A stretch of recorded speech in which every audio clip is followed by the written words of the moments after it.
Welcome back and thank you for joining A Shark's Perspective. I am Kenneth Shark Kinney, your host and Chief Shark Officer. If you know anything about addressable TV, which is basically targeted television ads to specific people based on their interests, habits, etc., rather than just straight linear ads, then you also know that there are a lot of changes in the industry. But with that state of continuous change and evolution, what is needed to really move the industry forward with so many more changes that need to come?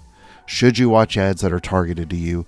I hope so. They just bring more value to the advertiser, the agency, the publisher, and, well, you, the viewer. Larry Allen is the Vice President and General Manager of Addressable TV Enablement for Comcast Advertising, and he is responsible for guiding the addressable TV solutions across Comcast, leveraging data and technology to enhance the consumer experience while delivering optimal results for clients across all screens. And on this episode, we'll discuss the state of addressable TV, measurement, walled gardens, scalability, time to launch a campaign, data privacy, TV during a pandemic, bacon and goat cheese Brussels sprouts, 4 rings and a better legacy, river sharks, and a lot more. And you're also going to hear about another new awesome sponsor of the show who I'm really excited to work with, have worked with for years, and again, helping this shark swim just a little bit faster. So let's tune in to an addressable VP with a shark that obviously deserves his own TV channel on this episode of A Shark's Perspective. Well, Larry, thank you so much for joining us today on A Shark's Perspective. If you would tell us a little bit about your background, your career to date, and the journey that got you here. Yeah, thanks for having me today. So currently I'm the VP and General Manager of Addressable Enablement at Comcast Advertising. So leading a lot of those efforts around how do we stand up Addressable for our national programming partners. My career has been, really fun. Ad tech and online advertising since the late 90s. Started at one of the first ad serving companies and ran an ad network early in the days. Rolled that into rich media and some analytics businesses, lots of startups for the first 10 years of my career, and then moved to the agency side of the business. I was at Xaxis when we launched the programmatic trading desk for Group M. So that was a lot of fun. And, made my way to a big media company at Warner Media, Turner at the time, and spent some time there running product strategy and, really thinking about the addressable space, which got me here. I started as a client of Comcast and then ended up being fortunate enough to take this job and help move the industry forward. As we just said, that industry or the people that we know, it is a small world. To help move this forward, kind of level set where you think the state of addressable TV is today in 2021. We're coming out of a pandemic, and obviously we've seen a lot of consumption habits change, but all things being considered, being able to target people has only gotten better, not worse, but that also presents some challenges. So where do you see sort of the state of the market? Because it's one that is constantly in flux. Yeah, it's a good question. I think addressable has been pretty stable for 4 or 5 years, and people are probably shocked to hear me say that. But in the kind of local TV space, the 2 minutes of time that the distributors get in order to sell inventory within their footprints, they've made those minutes addressable for a very long time, and I think that has hit kind of maturity. And what's interesting is now the agencies and buying community in general, they really want to ladder that up and scale to the 14 minutes of time that the national programmers run, and combine that with the connected TV inventory, which is arguably also addressable. And so we're at this inflection point where a lot of buyers have been buying addressable TV, yourself included. You're quite experienced at it. And so I think we're at that moment where it's time for scale. And so if it was a baseball analogy, probably second, third inning, where, we're basically now laying the foundation for other partners beyond our own inventory to basically take advantage of this amazing capability and drive effectiveness and value for marketers. Yeah, I've sat on several panels where I was considered a pioneer in addressable TV, which was a little disconcerting because it made me feel like I was going to be in a black and white photo somewhere, with it, make it look old with that sort of sepia feel. But when you think of that 14 minutes that we're trying to get to, how do we bridge and start really advancing that 2 to 14 minutes? Because that's funny you say that, because I've been thinking about this 2 minutes question every time I speak about addressable TV for a long time. We are in a very mature phase, but what's going to start bridging that gap? Is it simply the pressure from advertisers who are clamoring for more inventory? I mean, I think that will help. In the upfront negotiations, if they say, as part of our deal, I want Yeah. 10% of my spend to run addressably, that would apply some pressure and people would move pretty quickly. That's the wonderful thing about that cycle, is it actually can be a catalyst for change. But that really does require a lot of the larger agencies who are in those upfronts to demand that, because most of the advertisers don't have that kind of purchasing power, Yep. unless Yeah. you're major automotive. Yeah. Well, I mean, an automotive is a big buyer of addressable today. So, Mhm. if they came to the table and said, "Hey, we want this to be a significant portion of our," then I think the market would move pretty quickly. I think the other part is really within the programmer. They've run TV campaign management systems for probably 20 years, and so they're very hardened. The process is hardened, the organization is hardened, and it is a well-oiled machine. I mean, being in digital, I was always like, digital inventory is the most efficient. TV is old and slow and whatever. And then I worked at a TV company, and I was like, wow, actually, these guys are efficient and have a lot of data and are really smart about how they optimize and manage yield. And man, they're proficient at their trade. So, I think that's an area where I spend a lot of time with our programming partners thinking about how do they change literally every system, start to finish, to really consider from a planning and execution standpoint, how do they take advantage of this inventory that they can now create or convert, as well as introduce their connected TV inventory into that same pool, right? So they need to combine two different types of inventory that are today managed a little bit differently, but more similar than kind of your traditional, online digital or mobile digital inventory. So I think the systems are a big area of focus that needs to be addressed and kind of enhanced for this new world. The other thing that we often talk about as a blocker is the measurement.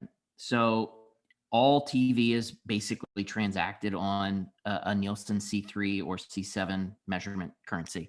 That being able to consider and understand the addressable insertions and be aware of it as they are resetting their ratings is paramount, because if that is still going to be the majority of how TV's transacted for the next 2, 3, 5 years, probably, because there are plenty of clients that buying on a broad demo still makes sense. Now, we think addressable is an amazing complement to that, and can actually supercharge campaigns by reaching, the lower frequency viewers, by reaching those hard niche audiences that, don't either fit into the broad demo, people that are over 54, as an example, that still have a lot of spending power. So measurement piece is a big one, because the programmers are going to have a hard time converting, a significant portion of those 14 minutes to addressable until the measurement can actually suss out which pieces of the inventory were addressable and which pieces were delivered on a traditional demo.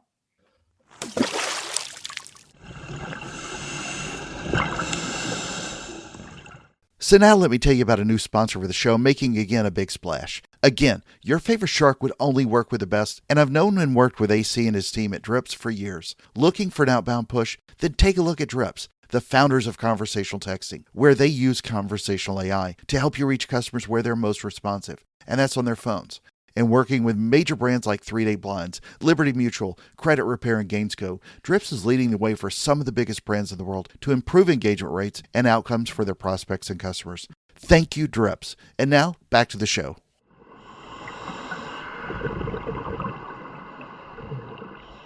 So, one of the biggest challenges of that, though, with measurement, and this is a challenge, of course, with all digital channels as well, is really having those walled gardens. Everybody's competing for the money. This was some of the same arguments that have been going on forever. And Facebook's competing against Google. Google's competing against, Comcast's TV inventory and so on and so forth. I mean, they all are competing for those dollars, and no real expectation to necessarily ask them to play nice and share everybody's data together, because that wouldn't happen. But how does an agency, even a sophisticated one, and with the smarter brands, how do they push for better measurement? Having a client in today's world wait 30, 60, or 90 days for attribution reports post campaign that's a Jurassic mentality in a lot of ways for a lot of people. But for so many digital marketers, especially, they think that they've got to measure today what they see in Google Analytics and they go make massive changes tomorrow. And I think that's sort of the myth of how some TV's done. And I wish you'd sort of elaborate on how you think we can improve measurement.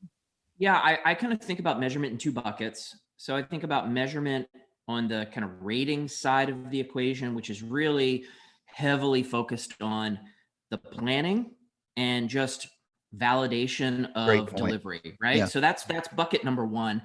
And as much as people like to beat up on Nielsen and ComScore, I think both of them have made tremendous effort and have actually moved the needle with regard to getting access to data, whether that's the underlying kind of set-top box and platform data for kind of traditional linear television, but also you think about the deals that they've done with Roku, with Facebook, even with YouTube and others, where they're able to actually measure some of that inventory now, which 5 years ago you would have asked me if that's going to happen. I would say absolutely not. Why would they let them in? But I think even those big technology platforms are recognizing that if they want to participate in kind of the traditional advertising ecosystem in a bigger way, they have to play nice there. And that validation is important. Clearly, that's not the majority of their business. I mean, for most of those platforms, it's less than 20% of their revenue, probably. But I think they want to participate, and they're recognizing that they have a place in the ecosystem, and I think they're starting to play a bit more nicer. Now, the attribution side is very different. I think we, as kind of participating in the core television ecosystem, recognize the benefit of attribution, the power of television. And so I think if you talk to any distributor or national TV programmer that's experimenting or driving towards delivering a scaled addressable product, attribution is part and parcel to that campaign delivery, because they recognize that it just puts a fine point on the power of TV, and that TV has always worked, and now it works even better. And we now have a mechanism in attribution tied to deterministic exposures that it actually did work and it delivered. And you can now kind of tease out, oh yeah, TV drove the search activity, but TV also participated in the downstream benefit. Search is probably in the not too distant future not going to get the majority of the credit for that downstream activity. So that's a big one. But on the platform side, they all have their own internal attribution tools, and they're not necessarily participating with the attribution vendors from a normalization and, hey, let's compare, how did a video ad on the Facebook news feed compare to a video ad that ran on my big screen TV in my living room? I don't know that they're going to participate there anytime soon, because they will probably not bode well. How has the pandemic really affected, accelerated, influence, changed the way we look at TV today? Well, I think people are watching more TV than ever before. I think they are desperate for high quality content, which is all good. That that will enable this ecosystem to thrive for, I think, many years to come. On the advertising side, clearly there was a big blip in the middle of the year because of the pandemic. You can read kind of any article about that. But the good news is, I think we're on the other side of it. I think, the market has come back. I think people have retuned their messaging. That was the biggest issue. I think a lot of advertisers that are big advertisers, auto, CPG, telecommunications, those are all categories that were highly sought after and in demand during the pandemic. And the biggest issue for them wasn't that they didn't want to keep spending because the consumer demand was up. It was actually that the messaging that they previously had in the market was tone deaf. And so they needed to change creative. That takes a quarter. I mean, producing $1 million commercial, you don't shoot that overnight, So, and when you're in a pandemic, right, getting access to talent and, support. So, that was a big part of why the money was paused in Q2. But now, Q4, I think across the board, most programmers you talk to or inventory owners would say they were up every year. Kind of moving into 21, everything looks good. Overall, general economy looks to be growing. So that all bodes well for what we're doing. I do think the pandemic gave people an opportunity to kind of hit the pause button and say, hey, do I need more flexibility in how I manage my business from an ad spend standpoint? And I think people do need or are requesting more flexibility in how they execute campaigns. We may finally move away from the save as mentality of TV, where I ran a plan. Next quarter, I save that plan as next quarter's campaign and I rerun it. Like that happened. And, we saw many advertisers that would just basically rerun the same schedule over and over and over again, with slight variations and tweaks, of course. I'm not suggesting that the agency or the brand, were lazy. It was just that it worked and why mess with a good thing?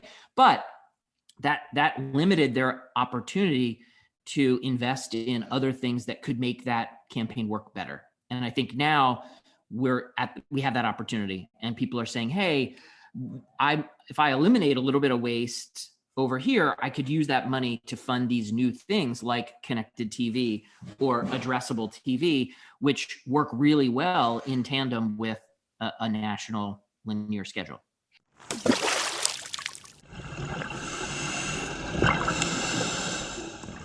So now let me tell you about a new sponsor for the show making a big splash, if you will. Your favorite shark would only work with the best, and I've worked with a great team at Invoca for several years now. From marketing to sales and commerce to CX, Invoca's active conversation intelligence platform enables revenue teams to create better buying experiences, drive more leads, and increase revenue.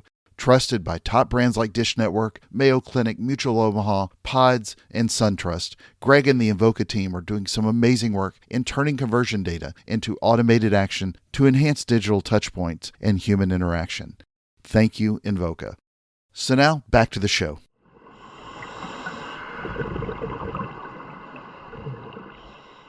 Are there any myths about Addressable that you can think of, that you hear, that are still sort of fallacies in the market that you want people to not think of anymore?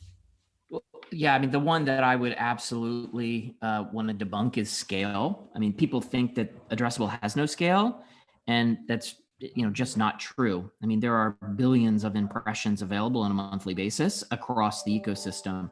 Now, today you have to either work with an aggregator or do the aggregation work on your own to bring that scale together. But that's exactly what we've solved for with our national programming partners. We've got a number of them now that have addressable inventory, lit up at scale. And so, they're all running campaigns and open and ready for business. So I think that's a big one that I would let people know, that you can confidently come to the table with a reasonable budget, execute it, and deliver it, which is important. Obviously, you don't want to have a budget go unfulfilled. That's never good. The other thing is also that it's hard. I think it's a lot easier today than it was 4 years ago. And that's, I think, primarily because the supporting systems like audience distribution, attribution, pacing and delivery, measurement, these things have all gotten better over the last couple years. And now I think, and people actually have experience, right? So if you call an inventory owner that has addressable capabilities, I think you can execute a campaign in 3 to 5 days at this point. Whereas Yes. Oh, 4 years ago, it probably it was took a a month. month out. Yeah. Yeah, Oh, yeah. yeah. So that is another area that I think is probably people just aren't aware, right? And also the education within the buying community. It started as a specialty inside the agency, and now I think partly because of the growth of streaming and people like, oh wow, this is where a lot of the viewership is moving. I think the skill set is moving broader than those specialty groups, which is great.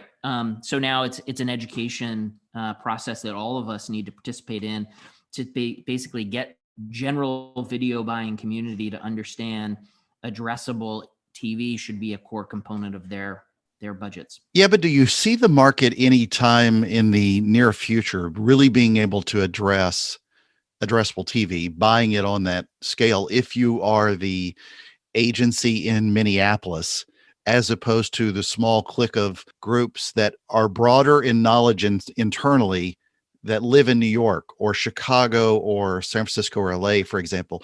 There are very few really smart players in this space.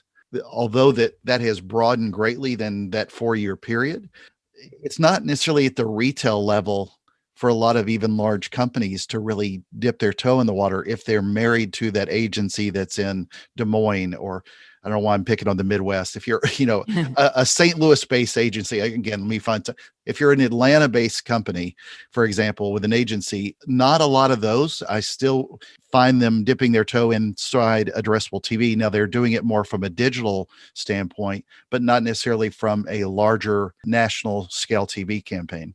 If you kind of take a step back and say, look, let's not talk about addressable, let's talk about audience buying as a a mechanism for success for brands.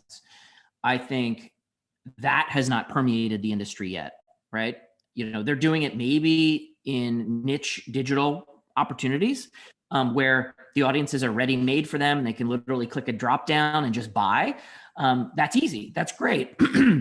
However, I think in the more traditional space, whether it's audio or video / television, those shops aren't yet skilled in audience buying. They're still buying on demos or spots, right?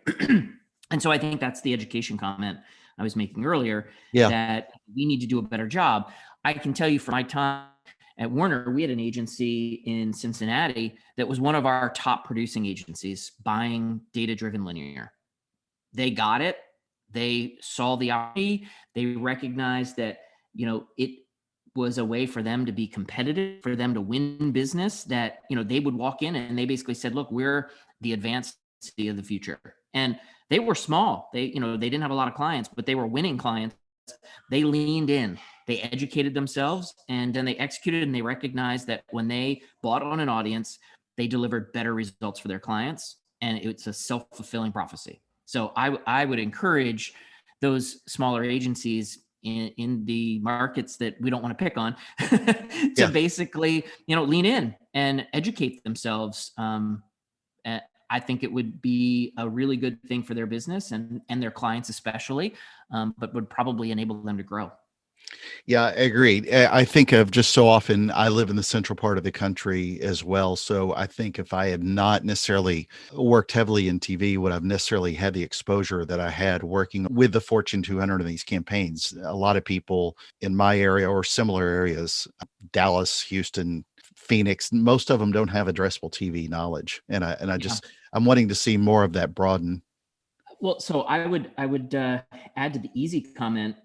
Those agencies that are smaller, they don't have the resources to invest in the infrastructure or data. Like there's a number of things that kind of surround the process that if you aren't part of a big holding company, it's going to be tough. Which is why the platform businesses have done so well in audience sales with them, because guess what? They made it easy. They said, pull up to Exactly. my UI. I'm going to give you all of the information you need that doesn't cost you anything to build a plan, to select some data, to upload your budget and execute. And I think we're moving in that direction. I mean, if you look at what's happening with programmatic in the digital space, all the agencies are basically, trying to spend their money in programmatic first, outside of, really high end tentpole events and things where you do need like a customized interaction. I think that is inevitable, that we will see more automation come into the TV buying process. We've got in our local sales environment, we try to go into our markets and our individual customers, and basically we have a platform for them where they can pull up and buy television in an automated fashion. It's not programmatic, using a DSP, but it is a UI that you log into. You can input a budget and you're creative and spend money. So that is just going to start to permeate more and more, and make it easier for these agencies and individual buyers to execute TV campaigns more like the platform businesses. It won't be 100% of the business, Right. but it will be a growing percentage over the coming years. You mentioned something earlier I wanted to touch base on. How is this affected that you see across the board, maybe with MVPDs, not necessarily Comcast, but how does CCPA and the other privacy laws now, how are you seeing an impact in this industry to where that's affected how we're targeting people, where people were leveraging so much on third-party data? Yeah, I think as distributors are very fortunate that we have direct to consumer relationships that are valued. We're delivering a product and a service that they want to pay for on an ongoing basis. We all take privacy extremely seriously, and are delivering the ability for people to opt out or opt in based on the rule of law in whatever state or country that we're operating in.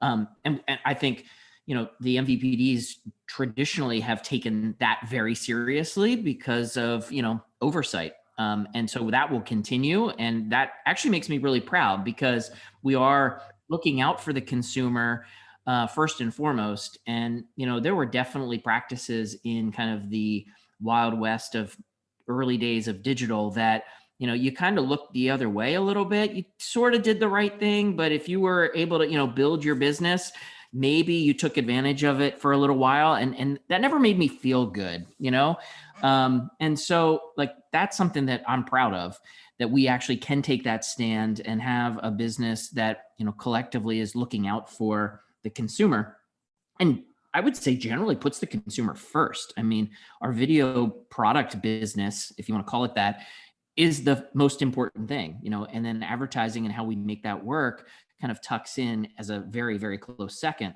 But we always try to err on the side of the consumer first. So that's a nice thing. Look, in individual markets where the laws are more strict, we have to enforce them. And, does an entire state become not eligible? Maybe. But which would be unfortunate, because I think that's also doing a disservice to the consumer if you basically make all the advertising in a state dumb. Like, that is not good for them, because then they're going to be over frequency. They're going to be getting ads that they don't care about. And survey after survey after survey shows consumers prefer ads that are more relevant to them. Now, do they want them to be creepy and spooky and no, of course not. But generally more aligned to their sensibilities is beneficial. Yeah. And I was just trying to think as you were talking about this, I can't think of one TV publisher or one of the big agencies or even one of the big brands who wouldn't remind me, even though I was on the side of the folks that were pulling all this data together and had more insights than all the other parties. And we were very respectful to consumer privacy, but it was refreshing to hear other people remind us to be private, because they understood the power of it. And it was very well respected despite everything that's going on in the normal data world. So yeah. The other thing I like about it, it just makes everybody's job harder, but at the same time, it does sort of level the playing field. Yeah. Because then now all of a sudden you don't have these kind of unfair situations where a platform that has a closed ecosystem has all of the power, right? They have to follow the same rules. So that's actually also refreshing because it seems like it gives everybody kind of an even footing. Yeah, good point. So, what is Comcast doing in respect to addressability? What have you guys been doing over the last several months to year, really, with respect to advancing addressable TV? We've been leaning in. I think the best thing they did was hire me.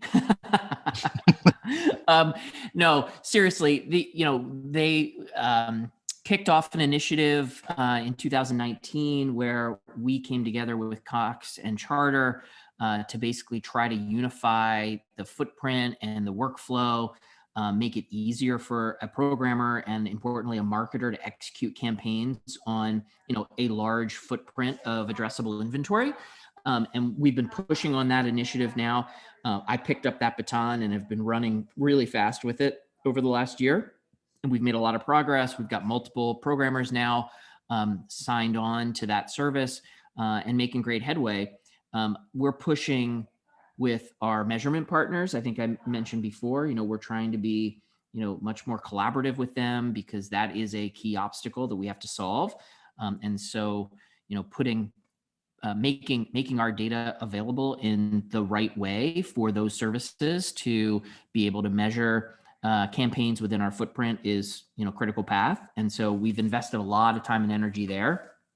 And then internally, just things with the workflow, upgrading systems. To my point about programmer systems needing to be changed, our systems needed to be enhanced as well. So a lot of development work happening to streamline, the creative distribution process, the conditioning process, make sure that when a programmer says, hey, this is a spot that I want to make addressable, that we actually understand that and can do it across the entire footprint. A lot of cable companies are became as large as they are through mergers and acquisitions. And so there's a lot of tech out there that's legacy that needs to be enhanced and normalized. And so we've spent a lot of time focused on that. And we feel good that our platform's in a place now where we are ready to light up these programmers at scale and deliver value for the market.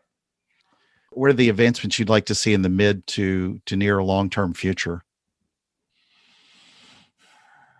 A big one is, I think, better alignment across the ecosystem. I think we've done some good work, individually with Cox and Charter as part of this initiative, but having all of the distributors or even the smart TV guys that are doing addressable enablement, see some alignment around how programmers make that happen.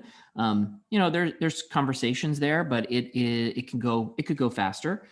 Because that will make it easier for, again, the programmer to execute, then that gives them confidence, then they'll be able to sell the market. So, I think there's some work there that needs to happen.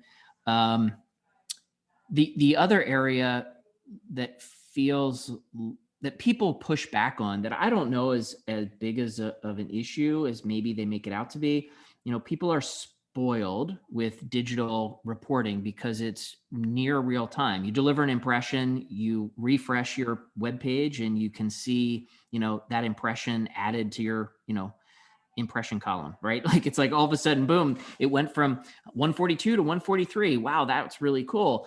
That kind of level of speed and kind of reactive review of the data, I don't know if that's necessary.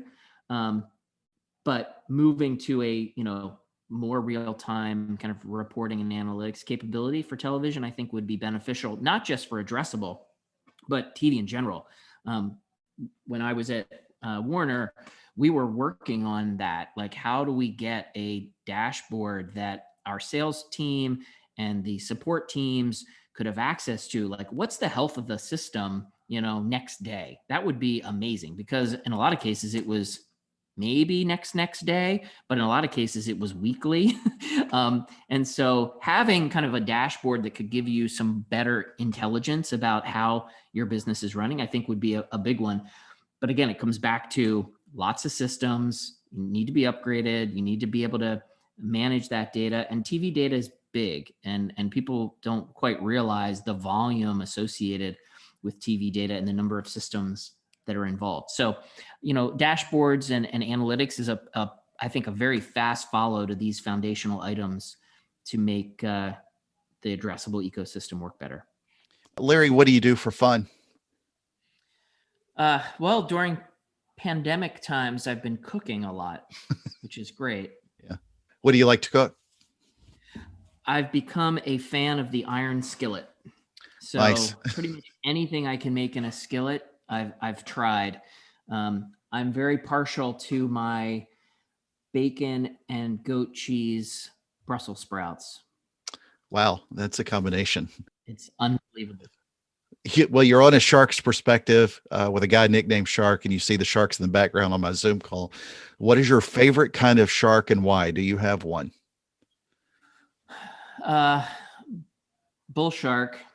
And I would say it's because they can survive in murky water. And in rivers. That's right. We've had them in the Hudson River. The Hudson River, yeah. Yes, yeah, because it's brackish water all the way to Albany, actually. And so there's been bull sharks spotted, at least by where I am here near Croton. Yeah. But that's interesting. They can survive in varied waters. And, sometimes I think we all have to have that capability. Brings out your inner bull shark. In our industry. All right. Well, let's jump to where we get to know you a little bit better. Are you ready for the 5 most interesting and important questions that you're going to be asked today? Yes. All right. Number 1, live or VOD? VOD. Yeah. I don't remember the last time I watched anything other than news that was live. Number 2, you're a Steelers fan, right? That's correct. All right. Terry Bradshaw or Ben Roethlisberger? Terry Bradshaw. Why so? It's kind of hard to argue with 4 rings, but yeah, legacy. Yeah. All right. Number 3, the Yankees or the Mets? You're in a New Yorker now. Yankees, just because I like to win. Number 4 is an ad question. 6-second ad on video or a 30-second TV spot? 30-second TV spot. Hands Why down. so? Extremely effective. Agreed. Storytelling. Yeah, exactly. Number 5, and the most important question that you're going to be asked today, and you'll appreciate this, having watched probably too much Food Network like me as well over the last year. Biscuits or cornbread? Biscuits. Good man. But they got to be with sausage gravy. Yeah, exactly. All right. So, Larry, where do people find out more about you, what Comcast is doing in the space, your thought leadership, and more? Sure. Well, they can look me up on LinkedIn, of course, under Lawrence Allen, not Larry Allen, or they could check out on addressability.com. We have a huge playbook there. It talks all about addressable TV and how people can get involved. And I'll see you at a TV conference soon. So, Larry, thank you so much for joining us today on a Shark's Perspective. It was a lot of fun. Thank you, Shark.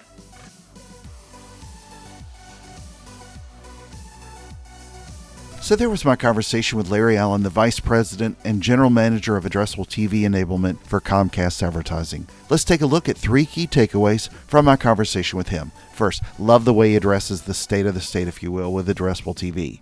As he said, it's time for scale. He used the analogy that we're in the 2nd or 3rd inning. And he's probably right, but I hope the industry will start driving some home runs, and soon, and in this inning. If you're familiar with addressable TV, then you likely know the capabilities and value of addressable TV advertising, but many of the limitations that existed, say, 5 years ago, still exist today. We're on the tip of the iceberg, but we need to continue to really push to take advantage of the opportunity before it passes us by. Second, what would expand the true addressable 2-minute per hour inventory? Well, if we could collectively, all together, demand more, then maybe that money would talk. Collectively, the industry needs to come together to tell them what it wants and leverage the economics to make that change. Hard to do when most companies don't work together in any kind of environment, but I sure wish we had done the same with Facebook before they went their way with advertising. It's almost an easier ask, though, with TV, because TV is a more closed ecosystem. We need more minutes. We also need to continue the level of speed, more real-time reporting and analytics, more education, more alignment. We need more of it. Third, one of the things that I found interesting is just a few years ago, all addressable TV advertising was basically done by just a handful of agencies. That has since expanded, but it's not at the retail level, if you will, for agencies in Dallas or Salt Lake or Miami or anywhere else. Knowledge of the concept, yes, but operational knowledge that still exists within a smaller group of players. So as he recommends, lean in, and I hope wherever you are, you'll lean in as much as possible to this great advertising capability. It will help the audience needle move forward as the knowledge base grows. And as he reminds us, being able to buy from a platform will definitely help move this forward to execute these campaigns. Got a question? Send me an email to kenneth@asharksperspective.com. Thank you again for the privilege of your time. I'm so thankful for everyone who listens, and thank you to the amazing sponsors, Invoca and Drips, that help make this possible. Today is going to be an amazing day for you, but tomorrow it'll be amazing too, and I hope you'll join us on the next episode of A Shark's Perspective.